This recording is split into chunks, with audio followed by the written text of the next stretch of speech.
Hello friends नमस्कार। तो friends देखो कृषि ऑफिस रे आसला बहुत बड़ नियुक्ति समस्त कैंडिडेट एग्रीकल्चर नोटिफिकेशन जॉब 2025 रही। सैलरी आपणकर 42,000 टंका पर मंथ सैलरी रहिबो समस्त कैंडिडेट। नो एग्जाम रहिबो समस्त कैंडिडेट। सीधा भर्ती रहिबो समस्त कैंडिडेट।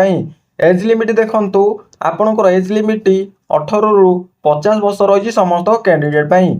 सबू डिटेल वीडियो माध्यम मुझे प्रोवाइड करदेवी।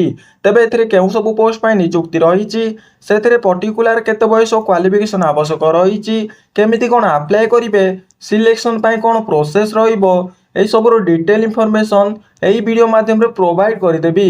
जदि एथिरे अप्लाई करबा को इंटरेस्ट रखुचंती तेबे वीडियो को शेष पर्यंत देखि नियंतु। वीडियोटी आपण मानु जदि इन्फॉर्मेटिव लागिबो तेबे गोटिए लाइक करिवे। चैनल को नुआ करी आस्तिले नियादी भाबरे सब्सक्राइब करी bell notification to all button रे सेट करिवे जहाद्वारा फ्यूचर आपण माने एई भली सब गवर्नमेंट नियुक्तिर अपडेट इन्फॉर्मेशन प्रथमे पाई पारिबे। तेबे वर्तमान आसंतु देखिना कौन रही ऑफिशियल नोटिफिकेशन टी। तो फ्रेंड्स ऑर्गेनाइजेशन नेम टी देखिबा बोले Indian council of agriculture research रही, नेशनल राइस रिसर्च रही, कटक ओडिशा रही समस्त कैंडिडेट पाई। Type of job control structure रही, कैटेगरी ओडिशा गवर्नमेंट जॉब टी रही। नेम ऑफ द पोस्ट देखंतु यंग प्रोफेशनल 2 रही, यंग प्रोफेशनल 2 रही एवं फील्ड असिस्टेंट पोस्ट रही समस्त कैंडिडेट पाई। एप्लिकेशन मोड टी देखंतु वेलक इन इंटरव्यू माध्यम रे आपण मानकर सिलेक्शन टी रहिबो। Who can apply all Odisha रो कैंडिडेट पिला माने आवेदन करि परिबे।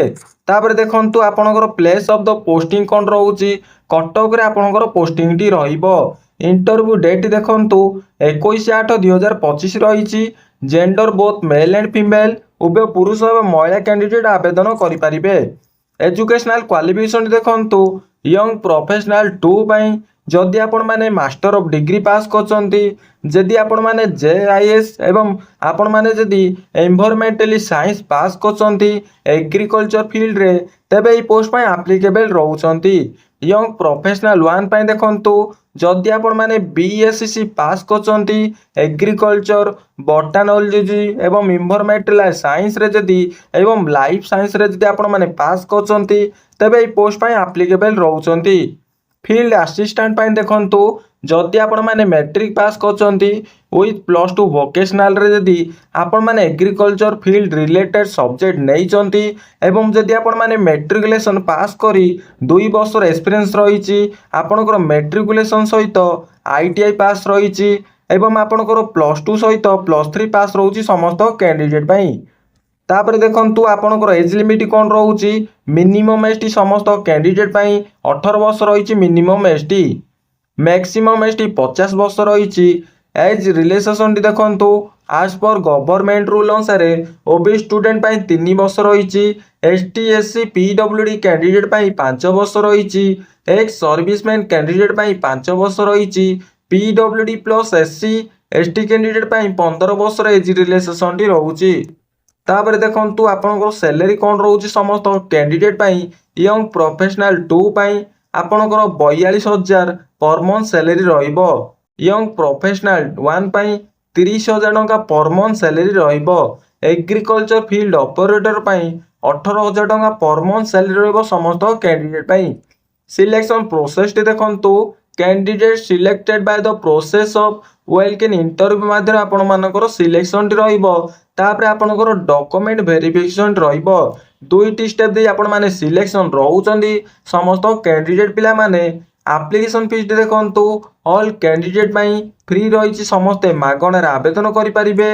All male and female candidate free रे आवेदन करि परिबे।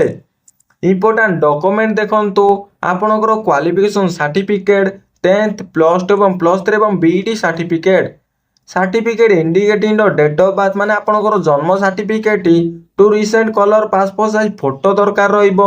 कैस्ट सर्टिफिकेट एक्सपीरियंस सर्टिफिकेट दरकार हो समस्त कैंडिडेट पाई।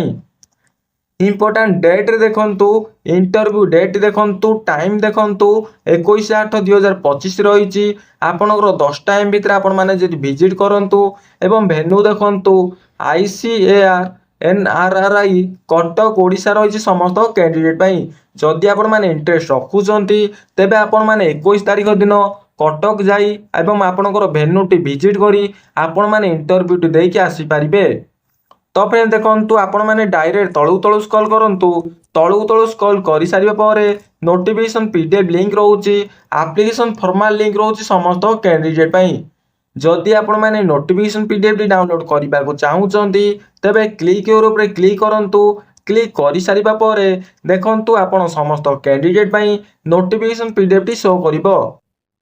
आपण माने डायरेक्ट तळू तळू स्क्रॉल करिवे।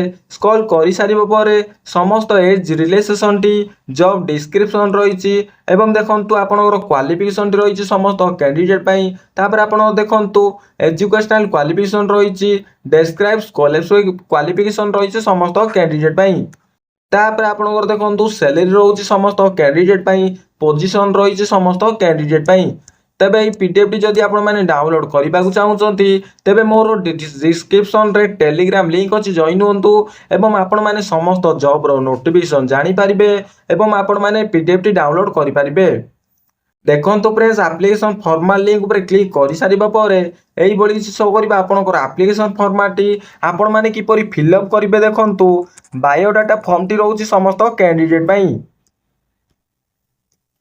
आपण माने किपरि फिलअप करिवे देखंतु नेम ऑफ द पोस्ट आपण माने केउ पोस्ट पय आवेदन करूछन्ती सेही पोस्ट नेम लिखिबे ईएपी नंबर लिखिबे मोबाइल नंबर माने आपनको निज नेम टी मेंशन करिवे बापा को किबा हस्बैंड नेम टी मेंशन करिवे जन्म तारीख एवं एज रिलेशन टी मेंशन करिवे कैटेगरी टी मेंशन करिवे मेल की फीमेल मेंशन करिवे मैरिटल स्टेटस टी मेंशन करिवे mobile number email ID mention करिवे प्रेजेंट पोस्टल एड्रेस टी मेंशन करिवे। तापर आपनकर गोटे हाफ फोटो साइज फोटोटा अटैच करिवे। अटैच करि सारिबा पर देखंतु आपनकर ऑल एजुकेशनल क्वालिफिकेशन टी मेंशन करिवे 10th रहिछि इंटरमीडिएट आईटीआई रहिछि ग्रेजुएशन रहिछि पोस्ट ग्रेजुएशन रहिछि एनईटी रहिछि पीएचडी रहिछि समस्त कैंडिडेट पई। जदि आपण मानकर एक्सपीरियंस सर्टिफिकेट रहउछि तेबे आपण मान एक्सपीरियंस सर्टिफिकेट रो डिटेल टी मध्ये मेंशन करि पारिबे।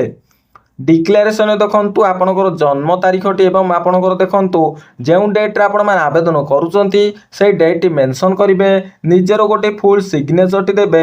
सिग्नेचर टी देई सारियो परे आपण माने सेही डेट रे जांतु एवं आपण माने कटक विजिट करी सेही वेन्यू को विजिट करी आपण माने समस्त इंटरव्यू टी क्लियर करी आसी पारिबे। तो जदि ये वीडियो रे किछि भी डाउट रही मोर ते वीडियो रे कमेंट बॉक्स रे पचारि पारिबे मु आपनकर समस्त डाउट क्लियर करिबा पई चेष्टा करिबी। फ्रेंड्स वीडियोटी जदि आपण मानकु इन्फॉर्मेटिव लागिबो तेबे गोटे लाइक करी चैनल को सब्सक्राइब करी रखंतु। एही बळी समस्त गवर्नमेंट जॉब रो अपडेट जानि पारिबे। रहउछि पुनी देखाबो आ गोटे जॉब अपडेट वीडियो रे ठीक एई टाइम रे। जय जगन्नाथ धन्यवाद।